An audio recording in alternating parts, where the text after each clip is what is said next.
It looks terrible, I know. Okay, well, we're in the harbour, and there's only one way out of this, so... What's that? Collecting rainwater. Not terribly interesting, then. Well, we're in now, so let's take a proper look about the place. There's the office. Oh, we are in the richnesses here. For the recycling. At least 3 packs worth of cigarette butts. Numerous empty bottles of Commodore Red and potent Pilsner. Take all. Can I just... This is how we're going to pay our rent today. By recycling these empty bottles. Nothing else to see there. I can't do that. I can't go down there. Oh, what's this? All those empty wine bottles and cigarette butts on the ground. Someone partied really, really hard here. Did I do this? Well, the lieutenant looks at you, then the bottles. Yes, I think we can say with relative confidence that it was you.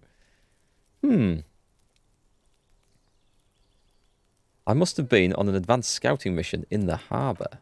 Yes, Lieutenant Marks dryly. This looks pretty advanced, all right. For now, let's just move on. How does he know it was me? What's in there? Oh, we're walking in? This is Night Watchman's booth. The name on the door reads René Arnoux. This is where René works. I'm going to look around, search the booth. If you must, the Lieutenant looks around, but please hurry. We're pretty easy to spot up here. We're not doing anything wrong. We've been let in. Nothing incriminating catches your eye. The cabinets are clean and their sparse contents meticulously organised. There's a framed photograph on the table. Take the picture. A photo of a happy couple. It's a black and white photo of a young couple out in a street fair. The man, René, is dressed in a Royal Carabinier uniform. The girl is young and very pretty. She's smiling playfully at the camera. Oh, she's probably dead now. Why did you take that picture of René? The lieutenant asks, glancing at the photo. I'm making an artistic photo collage, Kim. I'm a cop. It's instinctual to collect evidence. Fine, he nods. But let's move. I don't want to be seen snooping around here. Nothing else. I can't go in. Okay, can we go down? Oh, I can. Excellent. So what's... Oh, wait. What's that? All around you, great machines in quiescence.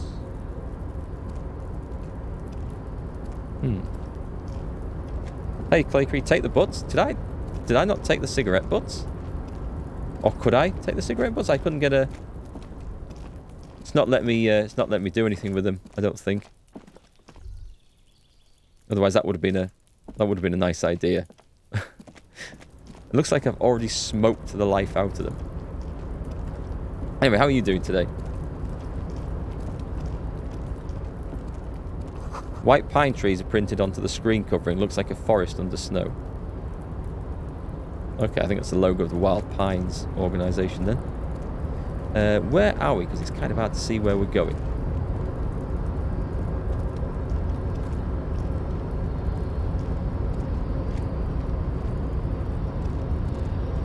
I can play with this. Awesome, let's play with this. Crane control panel, a rusting control panel with several knobs. 2 buttons marked Alluma and Attendre are faded with use. Up and down. It seems to control the large crane above. A container is attached to its hook block. Alluma on Attendre off. Okay. Press it. With a loud grind, the crane shifts overhead. That is a loud grind indeed. Hey Hangmanine, how are you today?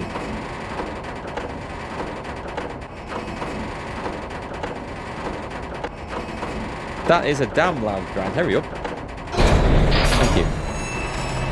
Moving a massive metal container through the air. This is really unpleasant, game. Please, just move on. Thank you. That was getting really bad. And with a surprisingly quiet thunk, the crane places the container down. The harbour sleeps as the strike rages in the distance. The crane can rest again now that its purpose has been fulfilled. Its purpose? What do you mean? Moving this container, of course. For this purpose, it was built. For this purpose, it has acted. And now it will rest. I can't see how that was worth the ruckus, he looks at the crate, except for seeing the crane in action, which I admit was satisfying. Press off. The crane does not return to its original position. It does not move at all. We've broken it.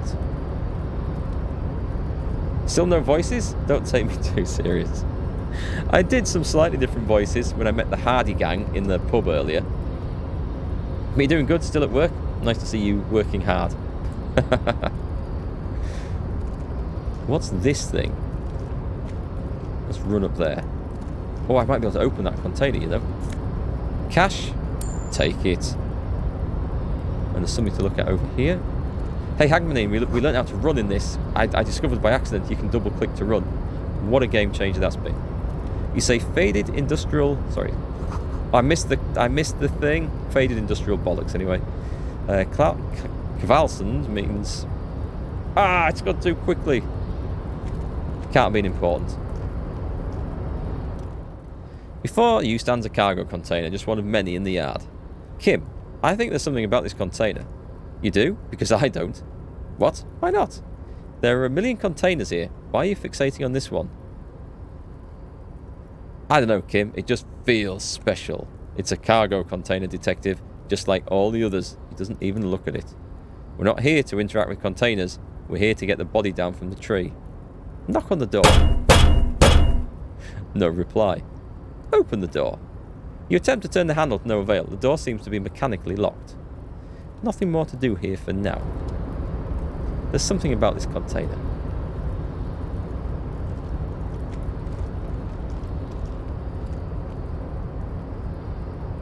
Despacito? You are working hard? I believe you. I believe you. Finding out something like that by mistake is the best. That's how you play games.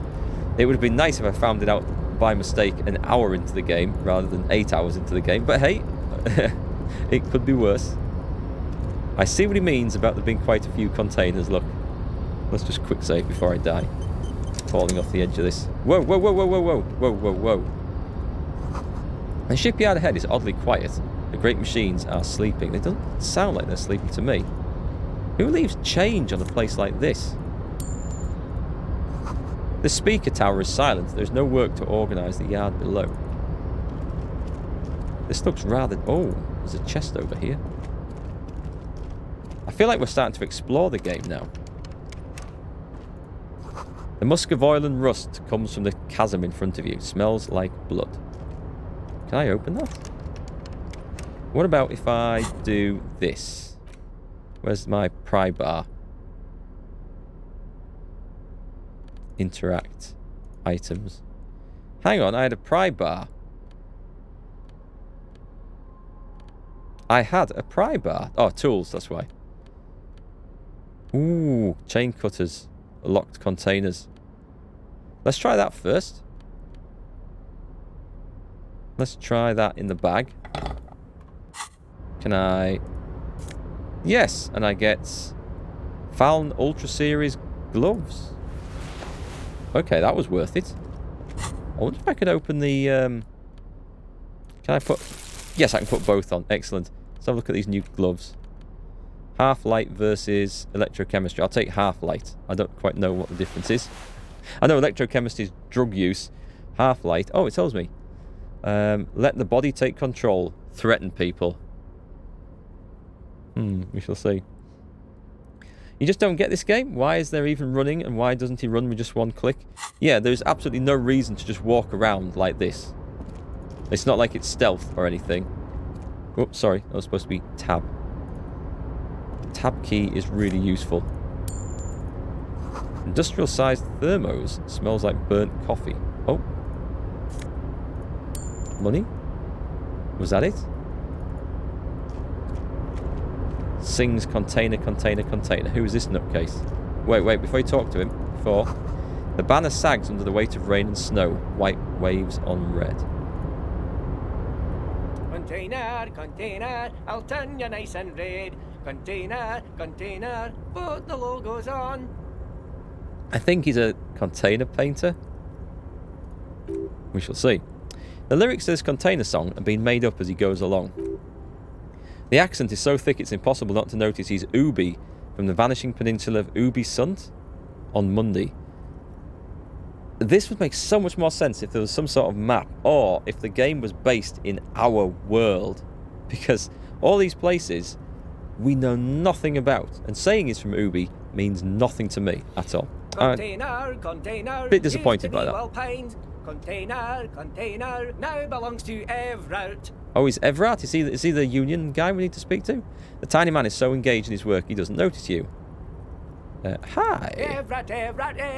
He looks after everyone. Huh? Well, hey there. How can I help you, mister? Sounds Scottish to me. I see you're not a union man, mister. Did you get lost? You're not one of them scabs, are you? A shadow passes over his kind face. What is it with you people and scabs? I mean, I don't personally mind. Folks is just folks, you know. And folks gotta eat. He doesn't seem to be waiting for you to answer. Just some of the other guys don't look too kindly on the scabbing kind, if you know what I mean, mister. You're Ubi, right? Oh, he's not Everett then. Okay. Oh yes, born and raised in Eresh, mister. Mum had to leave my dad after he got a bit violent. Took us here to the new world. I was about 10 then, too old to lose my accent then. People say us Ubis are up to all sorts of trouble with sheep and other animals and whatnot. I just want you to know there was never any of that where I came from. No, sir. Those are just nasty rumours. I never touched that goat. Thank you for clarifying that, sir. Alright, a lot of questions coming up. Let me just get a drink before we start all this. Right. Here we go. What are you doing with the containers? Oh, I'm just making some covers for them containers here. Yes, I am. Yes, I am. So it's easier for the crane operators to spot them. He waves at the containers towering behind him. Logic. Easy. Ooh, what's going on here? Look at the mountains of containers. Success. The containers in the yard are green in Wild Pine's livery, and the mountain rising behind Leo is all red in Union colours. Okay. It's like some red infection was spreading outwards from the container yard's core. Leo, has anyone told you why you need to change the covers? No, not really. He shrugs and continues merrily. Mr. Everett doesn't tell me all the big things. Says I go and tell them to everyone. This looks like a massive redecorating operation. Yes, says Kim. They're hiding it from the inside. All the red containers have the Debardeurs Union logo on them. But why is that important? Easy, Leo. Oh, no trouble at all, mister. No trouble at all, little guy affirms merrily. Where is everyone? The harbour is empty. Oh, most of the guys are down at the gates, keeping the scabs from coming in. He leans in with a confidential look. We're on a strike. The whole union is. You don't have to work when you're on strike. Ha! We haven't worked for 2 months now. Yeah, but you also don't get paid when you're on strike. Isn't that how it works? Kim, so no one is working? Not everyone is down there, of course, he chuckles. Mr. Everett is in his office, where he always is, and Jean-Luc is guarding the gate. He pauses to think. But Titus and his boys got into some drunken trouble, and Everett sent them on a nice vacation for a week or so. So Everett knows about this murder. Now we're getting into the detectiveness of this game, the detective side of it. This should be where this game starts to pick up. I hope. There's been an awful lot of wandering around and knowing nothing about everything. Now we're starting to get somewhere. He stops, but seems eager to tell you more. What trouble did Titus and his friends get into? Oh, I'm not really supposed to talk about that. That's union business. He smiles and leans closer. Him and his boys stirred something up in town. Probably drank too much and got into a fight or something. I heard Mr. Everett telling them to take some time off. Really? Did they kill someone? No, I don't think they killed anyone. The little guy shies away from you. Let's better talk about something else. Titus and his boys do good work. I don't want to get them in trouble over a little drinking. I see. He probably doesn't know anything anyway. Who in their right mind would tell him? That's true. He does seem to be a bit of a blabbermouth. Do you work here? Yes. Everybody needs a job. This is mine. I'm Leonard, by the way. Leonard Belek. I nearly read that as Leonard Bellend. But everyone calls me Leo. The little man raises his hand in a welcoming gesture. Welcome, Mr. Bellend. I'm like Mr. Everett's right-hand man when Mr. Edgar is out of town, and Mr. Edgar's right-hand man when Mr. Everett is away. He chuckles. Who is Mr. Edgar? Is that a name we've come across? Do you know what would be really good? Is if, like, the names that are mentioned in chat, like Miss Beaufort, like Mr. Edgar here, were linkable, and you could click on it, and it would fly up with any knowledge you have gained on that character so far, in like a little encyclopedia over here. That would help a ton. I guess we probably can look through our notes and maybe find... There might be something in the logs about him, I don't know. Actually, Miss Beaufort is the right-hand man, but she's a lady. Good-hearted chuckle again. Who is this Miss Beaufort? The lieutenant looks up at Leo. A real pretty lady with a skin like those Du Sucre candy bars. What? My missus likes so much. The hell is that? Is that something in sugar? I don't know. Them are real nice to suckle on once the dinner is done and me and the missus sit down beside the radio. But I can't listen to the radio all the time. There's so much to do around here. I'm always busy keeping things running here. Yes, I am. Yes, I am. Hold on. Who's this Miss Beaufort you mentioned? Oh, Lizzie. She's a real sharp tool. Mr. Everard put her through some fancy school and everything. East of the river. 4 years she was gone. When she came back, she was all fancy and lawyerly. So she's a lawyer. He respects that word. That's obvious. But she's a real nice girl. Grew up in this neighbourhood. Knows everybody. Gets along with everyone. Real pillar of the community one day, I'm sure. Do equals soft, apparently. Oh, cheers. Cheers, Clakery. So that's like a soft and sugary chocolate bar. Sounds like a Mars bar. Or something similar. I get that sort of image. Fancy a Mars bar. Anyway. He goes on. If me missus and me was to have a child, I'd be real happy if she turned out like her. But she can't have kids. Dr. Lemaitre said so, and she knows about such things. Been a doctor for almost 50 years, she has. He sighs and falls silent, watching you meekly with his blue eyes. He likes to talk, this guy. Law school? Could she be talking about the union fixer, a.k.a. the gardener? Could he be talking about the union fixer, a.k.a. the gardener? Oh. She was called Elizabeth, wasn't she?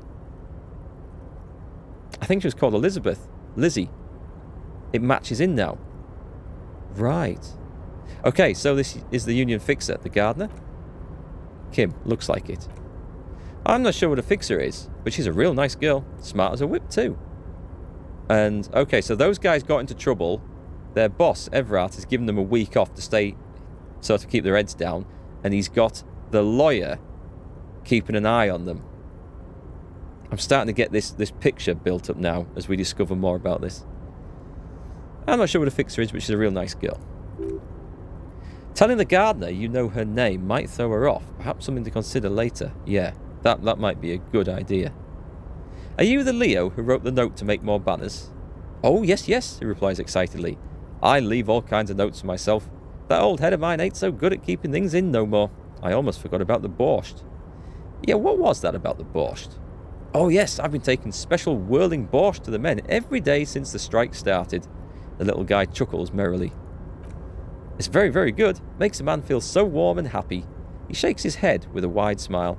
I feel like I could take on Mr. Renaudin's boar dogs, every time the lunch is done. The hell's a boar dog? Power borscht, huh? Never heard of a borscht that turns little guys into dog fighters. Alcohol, however. What do you mean by taking this soup to the men? Is it for striking? Yes, I'm taking it to them. The borscht keeps them happy and in fighting spirits. Makes you all warm inside.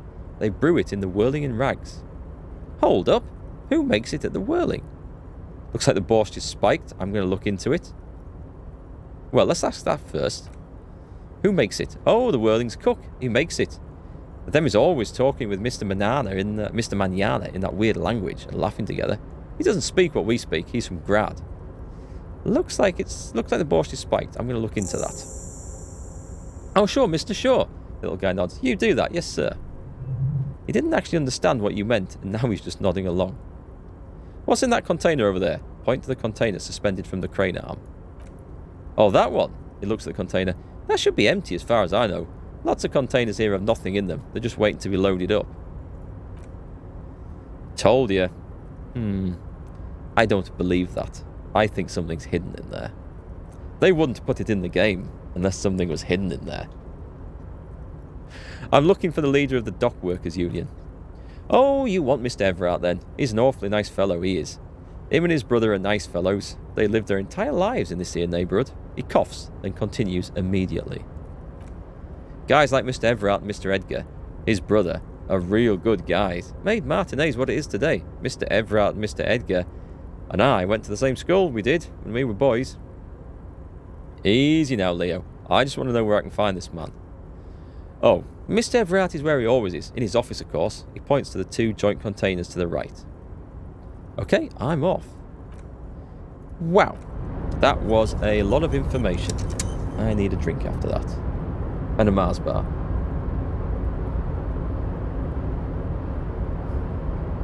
Okay, so... I guess he means this, right? This is his office. It's an odd place to have an office up here. I would have thought the building we came through would have made a better office. Okay. I can hear a typewriter. Is this the coffee machine? Can we get coffee? The coffee in the giant thermoses is still lukewarm. A stair made of pallets leading up. Where? Oh, I see. It comes up here. Right, okay. Oh, let's take a look at that massive fish up there before we go any further. This looks like some sort of mafia gang boss here. Taxidermy fish that tells time. Oh, it's got a clock on it. Nice. Can't go around there. Can't do anything else. Let's talk to the dude. Excuse me. Oh, a disgusting blob. It looks like Jabba the Hutt. Everard Clare. Before you is a walrus of a man sitting behind a large desk. He looks up from his work, not the least bit surprised to see you. With great effort, he straightens himself up in his chair, yet says nothing. He simply stares at you. Let's get straight to business. There's a dead body in a tree. Welcome, Mr. Dubois, Mr. Kitsuragi. It's good of you two to stop by. Please, have a seat. He gestures to a tiny chair opposite his giant desk. I'm Everard Clare, head of the Debargeurs Union here in Martinez. The man relaxes into his chair and continues. I'd offer you my hand, but unfortunately my health prevents me from getting up. You understand? I like the way I was swinging his chair from side to side as he sits there talking, because that's something I do when I'm on the stream quite a lot. It's like a comforting sort of thing. Composure. He looks extremely comfortable. The tiny folding chair, on the other hand, looks like a torture device. Yes, that's clearly designed to put people at unease who are having to deal with this guy. I wonder what's through there. Detective. The lieutenant nods at you, then the chair. Whatever he has in store for you, it can't be good, he thinks. I'll do my best. Forget about that. What's with this Dubois stuff? You're getting me some seriously bad vibes from that name. Is that my name? Harry Dubois? HDB. HDB were the initials, weren't they? On something that was mentioned somewhere. Ah. Okay. Okay, so I think that is my name, but I'm not going to ask this guy why he's talking about that. I'd rather stand. Please, Mr. Dubois, let us converse in a civilized manner as equals. Take a seat, I insist. I don't sit. It's kind of my thing. Very well, Mr. Dubois. I respect a man with strong convictions. As he nods, his multiple chins move like ocean waves. I, too, have convictions, one of which is that I will not engage any man who won't face me at eye level. Now, this is where a real detective would stroll over there and kick the guy's chair over, so he has to stand up. Should you find yourself more amenable in the future, I'd gladly resume our conversation. But until then, I'm afraid I must ask you to leave. He turns back to his typewriter. You're no Titan of volition, buddy. He's got you in a fork. Sit down or leave. Excellent, Mr. Dubois. Don't like this I guy. can see that you're a reasonable man, and reasonable men can be of great use to one another. Oh, right. He's suggesting a bribe, I think. I could do the police squad thing. Damn, this chair is uncomfortable. Try to wink back. Remain serious. So tell me, How can the head of the Debarges Union help a representative of the Revachol Citizens Militia today? Wish I could kick his chair over. What? Pain threshold? Is this from sitting in the chair? Is this going to actually kill me if this goes on too long? The chair you're sitting on has got to be the most uncomfortable chair in the world. It's violating your backside. Oh, by the way, I heard you got a rather rude reception from a certain Lawrence Garte. Some people have no manners. It pains me to say. I think Garte was the guy who's managing the Whirling Rags Cafe. This should take care of that nonsense. He points to a giant novelty check on his desk. It's absolutely comically huge. It should be sufficient to cover your expenses for a few days and patch over your differences with the cafeteria manager. Go ahead, take it. He points at it again. Wow, that's like 25 real. That's good money. You need it. Wait, you know Garte? Yes, I know Lawrence. He's a real character. No union man in him. A real piece of work, that boy is. Why are you paying me? With a grin, he points to the check again. It's like you're on a game show. At least, don't thank him for it.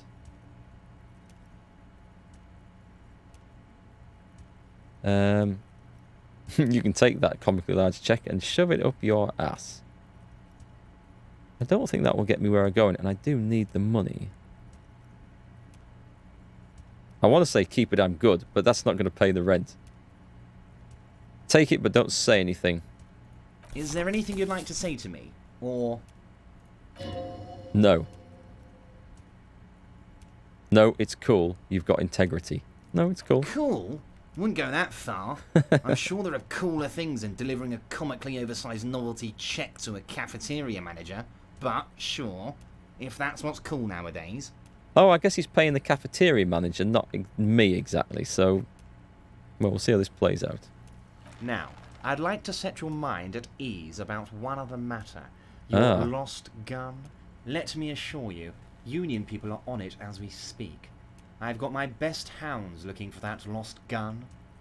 Lost gun, lost gun. His slug-like lips move, but all you hear is an echo.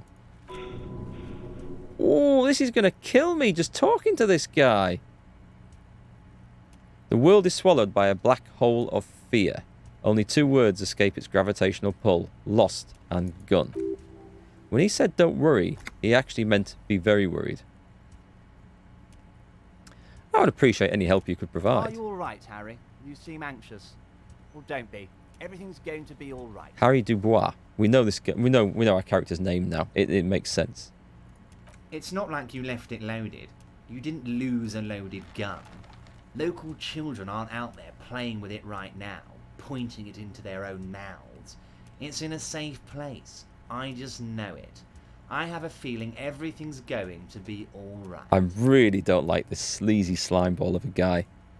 Everything's not going to be all right. It was loaded. There were 2 bullets in it. You always keep at least 2 barrels loaded. Don't panic. Kim. Officer, we will deal with this later. We don't need Mr. Clare's help with this. We don't. Good. I wasn't going to fail that check. That failed check might have killed me. I wouldn't be so sure about that. Oh, I've got no choice. I'm going to do it again. Officer, we will deal with this later. I wouldn't be so sure about that. I'm going to panic here. Failed. Does that kill me? God, you're sweating. Your knee's jerking. You're about to cry, aren't you? You're about to cry because you lost your gun and those children are going to shoot themselves with it. So what? Men can cry too. I'm going to try to stay cool. Mr. Dubois, you don't look so good. It's the chair. He's got me in a right awkward position, this guy. Morale critical. Oh, I knew it. I knew it. So it drains away to nothing. What happens now? Volition. Despair creeps into you, getting fat on your weakness. Whatever noble intentions you once had as a police officer, it's eating them all up now. You're still coming up with sentences. That's a step up from total annihilation, right? I'm seriously running out of shits to give. Let corpses hang on trees. I'm quitting. I've wasted my life protecting humans. They don't deserve it. I'm done. No one even likes cops. I wish I was dead. I've wasted my life protecting humans. They don't deserve it. I don't dispute what you have been charged with, that you've been charged with protecting the people of a particularly challenging district, but poverty does not make one a loser. Poverty is just poverty. Nothing you can say would make you feel any better now.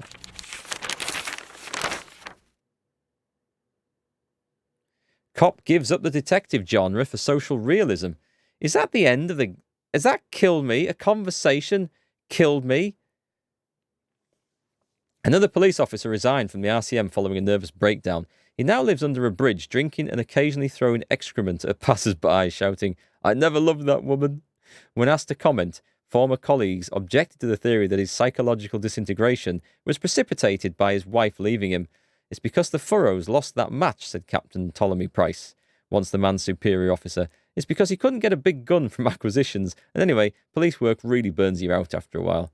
Satellite officer Jean Vacamere, the deranged former cop's partner, commented, "Sergeant Mick Torson, another former colleague, did not propose any theories, merely saying whatever happened to him wasn't about birds. He got screwed, that's all."